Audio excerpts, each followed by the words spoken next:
this hopefully this will set up the recording because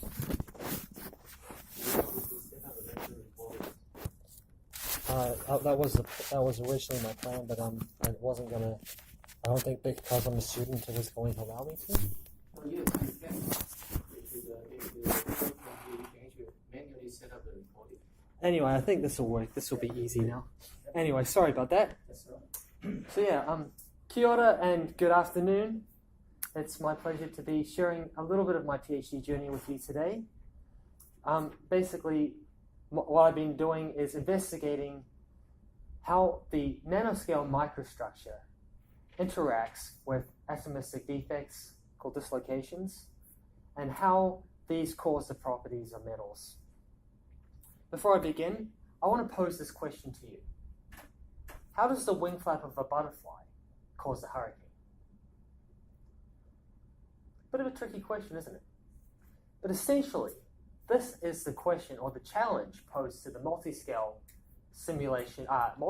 researcher when they're asked to try to bridge the gap between the atomistic scale and the macro scale properties. And what we know is that plastic deformation caused by dislocations is quite strongly influenced by the microstructure of the materials. And this is what fascinated me from a very early age, is how does the structure cause the properties of the things which we see? My presentation will be structured as follows.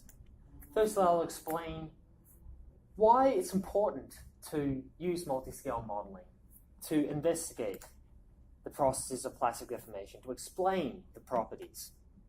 I'll give you guys a little bit of a background into simulation and modeling and what has been done in the past. I'll give you guys a little bit of an introduction to my thesis objectives and the outline of the thesis itself.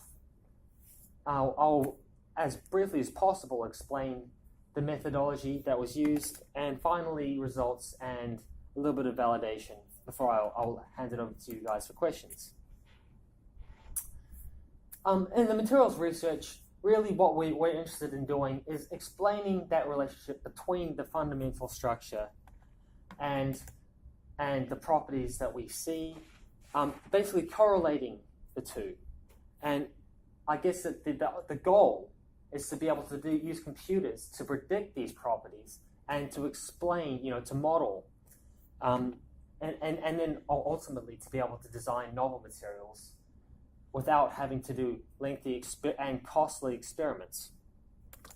Now we know that grain boundaries are, anyone who's looked through a microscope at a metal will see, especially anything that's been etched, will see those little lines which are the characteristic of the microstructure grain boundaries. And these grain boundary structures are extremely diverse in terms of their atomistic structure, and we know that they correlate very closely with the strength of the material. Now, of course, plastic deformation in metals is a very, very complicated process, and anyone who understands this knows that it's probably one of the most challenging things which you can try to model. And this is one of the primary challenges for the materials research modeling.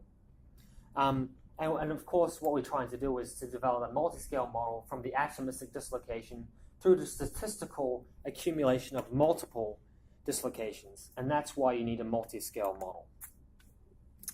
Briefly, I want to show you guys a little bit of the background in terms of the atomistic structure. There's a lot of variability of grain boundaries. You have tilt boundaries, you can have twist boundaries, you can have, it depends also on the angle of orientation between the two different crystals or two different grains. This is what characterizes the structure of the interface. And of course, it's the interface between two different crystals and two different grain orientations, which causes a significant inhibition of these defects called dislocations. It seems like one of my slides might be missing. Let me see. I apologize. Okay, sorry. It looks like one of my slides is missing. But basically what I was going to show you was a dislocation is an atomistic defect, which is you can consider like a bonding defect. And basically the way that deformation occurs in metals is these dislocations slip by basically allowing that bonding defect to migrate through the crystal, as opposed to the whole, instead of having a whole plane of bonds breaking, just a single row of bonds is breaking, which is the dislocation defect. But of course, the grain boundary inhibits the dislocation motion, and that's why grain boundaries are so important in the process of plastic deformation. Hopefully that's clear, but unfortunately it will be clearer with a picture. But anyway, in terms of how we model this computationally, well, there are several different characteristic length scales. So you start with the atomistic scale with the grain boundaries, and then you have these dislocations, which you see here is actually a dislocation loop. You go through to the intermediate scale, or the mesoscale, and in this case, we cut out the atomistic fundamental particles in the continuum. You just have a continuum, but then the fundamental particles are actually the dislocations themselves. So that's the mesoscale, and then of course you go to the macro scale where you have just a basic continuum, and you might have crystal plasticity where you have the grains themselves and the interface between different grains. But other than that, basically you don't have any particles that are resolved below that scale. Of course, but at this in my research, I focus on the atomistic and the mesoscale models. So naturally, we have a lot of variability in the grain boundary structure, and we're curious about how that influences the dislocation properties. So naturally, this raises the question: how does the variability in the atomistic structure of the grain boundaries influence the dynamics of the dislocations? And how does that in turn correspond with the plastic properties of metals?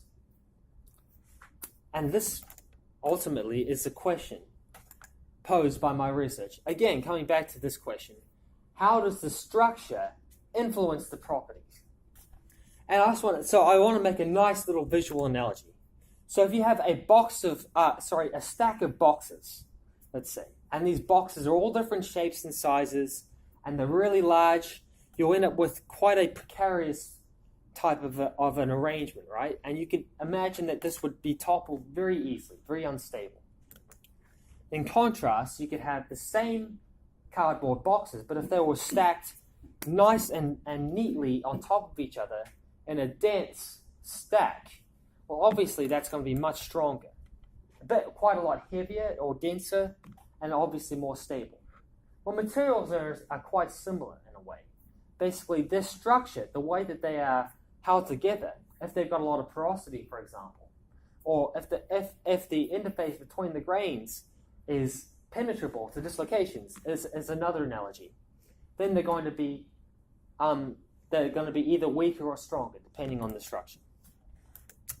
Hopefully I haven't been too long in that, but basically we know that the structure of the crystals and the grain boundaries strongly does influence the properties, and there are several different characteristics of metals which are dependent on the grain boundaries, such as the hole pitch behavior, basically where the grain size corresponds with the strength, or strain burst behavior, where basically what we've seen, particularly in nanoscale pillars, is that they collapse really suddenly when you compress them.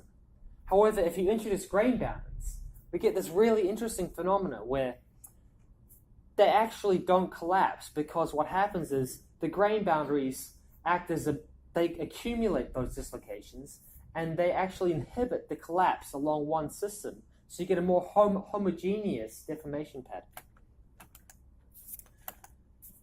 And again, though, in terms of understanding the fundamental causes and behaviors, we still are really struggling to, characterize the influence between particularly the variability in the grain boundary structure. And that's why computational modeling is so important to explain that behavior. So here's just one example, the strain burst behavior I was mentioning. And you can see an example here of a bicrystal. Now, on the right, you see a single crystal case where it was compressed and the crystal just collapsed, right? In the middle, you see a case where it's a bicrystal. And on the left as well, it's a bicrystal. Under a similar level of compression, it doesn't collapse, but and you see a little bit of a bulge, but the deformation pattern is much more homogeneous. And again, this is because the grain boundary inhibits that single collapse along a single slip system, causes the dislocations to have to spread out into different slip systems. So how have people attempted to address the modeling of grain boundaries and dislocation dynamics in the past to try to explain this behavior? Well, one approach has been to model grain boundaries as impenetrable interfaces, so that dislocations, when they're modeling dislocation dynamics is a well-established simulation methodology, by the way. When they try to introduce grain boundaries, they model these grain boundaries as an impenetrable interface. Now we know this is not accurate because dislocations can penetrate the interface. Otherwise, you would not have any intercrystalline deformation if you're, let's say, in a very, very small crystal with no dislocation sources in the second crystal. So here's an example of a simulation in such a case. This is also in 2 dimensions, which again is an extreme oversimplification of deformation in metals, because slip systems, if you limit it to two dimensions, you can only have 2 or 3 slip systems, but there's actually 12 slip systems in FCC crystals, right? Now, a much better example is a 3-dimensional model, but again, in this case, they use impenetrable grain boundaries. Now, a third solution was going back to 2 dimensions, and they had specific rules to try to model the intercrystalline deformation, basically the dislocation transmission through the grain boundaries. But again, there are so many restrictions when you go back to 2 dimensions, and also there are restrictions on the intercrystalline behavior. I mean, there's so many complexities in these previous models, but they're very, very restricted because they're only limited to either 2 dimensions or to a very restricted set of 3-dimensional conditions, right? So how do I want to address this? I want to go beyond what has been done in the past by having a robust 3-dimensional dislocation dynamic model with a grain boundary network that is penetrable to dislocations. So basically, I want to introduce grain boundary microstructure to a 3-dimensional simulation with dislocations that can actually go from one crystal to the next. In other words, a dislocation grain boundary dynamic simulation at the mesoscale. And this is, by the way, the world's first ever implementation of this particular simulation method. My work was a collaboration with researchers at the UCLA in Los Angeles. And so this is truly a groundbreaking simulation methodology.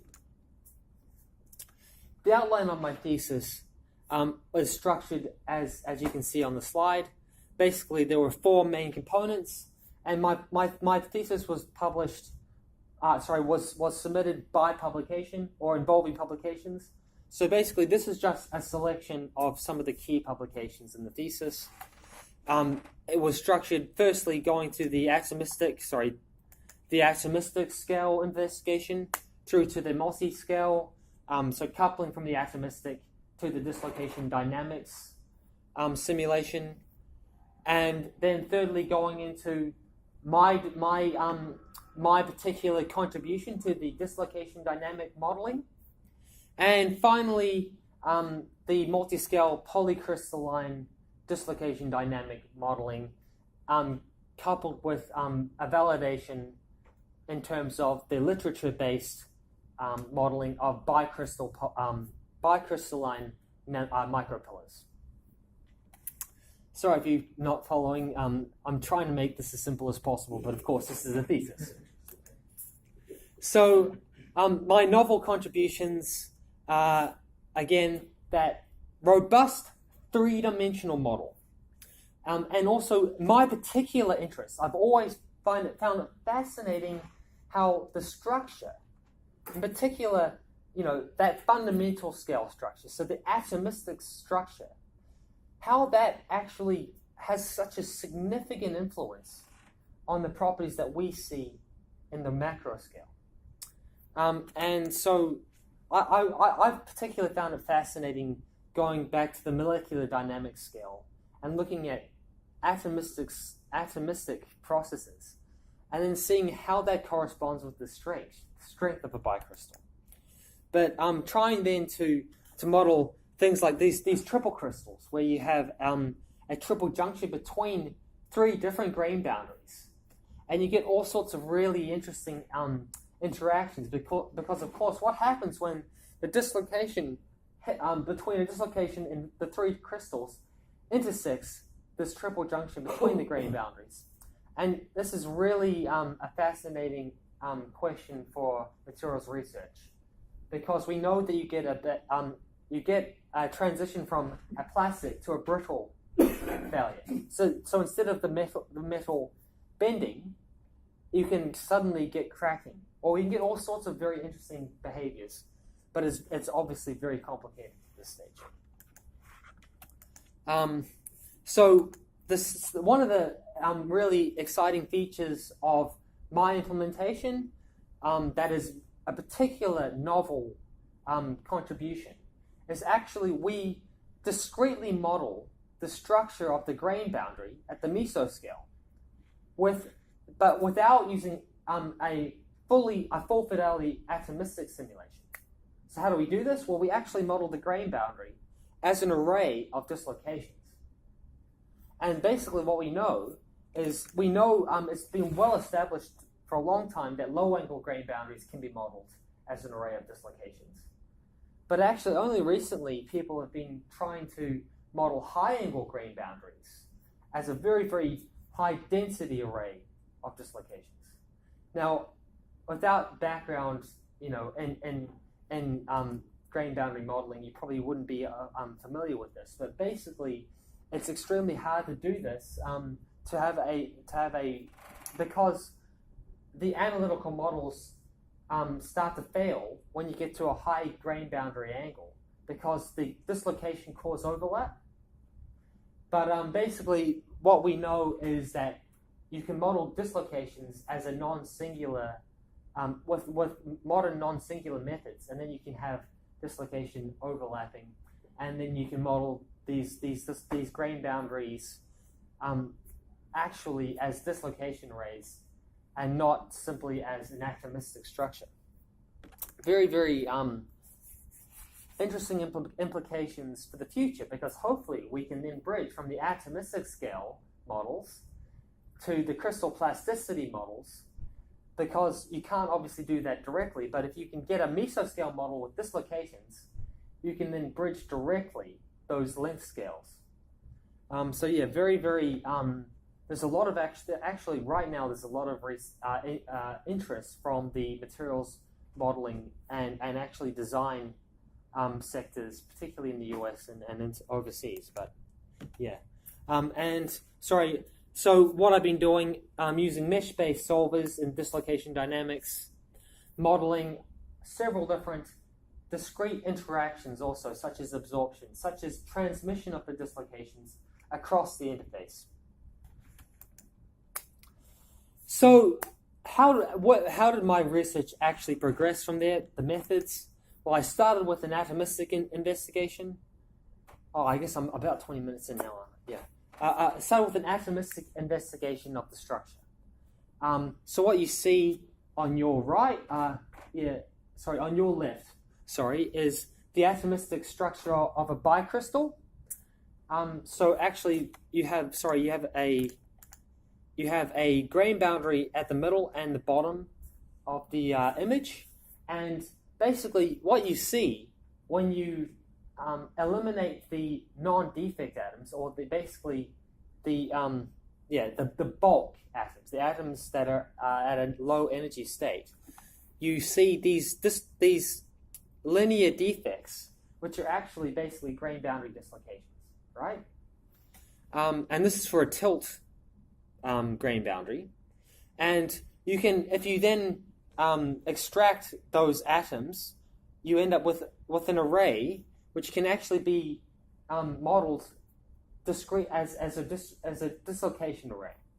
So I'm trying to explain this as simply as possible, and it's kind of hard to explain. But basically, use an algorithm to extract the properties of the dislocations. But again, you can do this for several different grain boundary structures, right? So here we see a sigma 5 and a sigma 13. Basically, it depends on the angle. So this is a 36.9 degree misorientation angle. This is a 22.6 degree misorientation angle. And you get different characteristics. Now, for the very high angles, you can't actually extract the dislocation structure using the algorithm I explained before. But you can actually very clearly see that the structure has the same characteristics as the lower angle grain boundary. And so hopefully you can see in this image here in the top. You see how there's a repeat structure? These little red structures is actually the same. Those repeat structures are the dislocation content. And so this is where it gets exciting, because this is where you have to kind of bridge qualitatively. But actually, it's not just my own qualitative insights. This has been verified and validated by other researchers as well, to correspond with the dislocation content. And this is where it gets exciting, because at the moment you can't really model this analytically, and so you have to use simulations to develop the structural insights into the dislocation structure of the grain boundary. But then how do you take that to a dynamic interaction between the grain boundary and the dislocations? How does the structure influence the dislocation behavior? And this, I have to say that this has been an extremely complex process to try to get different bicrystal structures and then introduce a dislocation dipole. So you see this dislocation content here. This is the dislocation. Simulating inserting a dislocation into a bicrystal is a non-trivial exercise. But so in short, I basically was able to get a roughly equivalent initial dislocation structure in different bicrystals. And then I was able to compress each of the bicrystals under the same conditions, and I was able to see how the grain boundary interactions with the dislocations influence the strength of the bicrystal. And again, this just shows you how powerful computational modeling can be, because to try to do this, even if you did compare bicrystals experimentally with different grain boundary structures to get a self-consistent dislocation microstructure at the start is almost, statistically almost impossible. It's certainly infeasible. An extremely difficult exercise. But to do it computationally, I was able to do it in the course of one PhD. So can you imagine if an industry with several hundred researchers were able to look at this, how much they could achieve? Oh, sorry. But then again, that's at the atomistic scale. When you go to the meso scale, things become even more interesting, because you get dislocation pileups at grain boundaries. You get hundreds or thousands of dislocation interactions. And that's when you can actually couple these individual dislocations with the macro scale properties, because we know that a single dislocation doesn't actually correspond with, let's say, the strength of a real material, right? It's too small. It's kind of like the butterfly and a hurricane analogy. One single butterfly can't possibly correspond with a hurricane. But if you have 1 million or 1 trillion butterflies flapping their wings at the same time, well, then maybe you could imagine a hurricane type effect, right? So I think for time's sake, I won't go into details, but you can see how extensive the the correspondence is between the atomistic scale and the dislocation scale. And then going back again, trying to couple those insights from the atomistic scale through the mesoscale.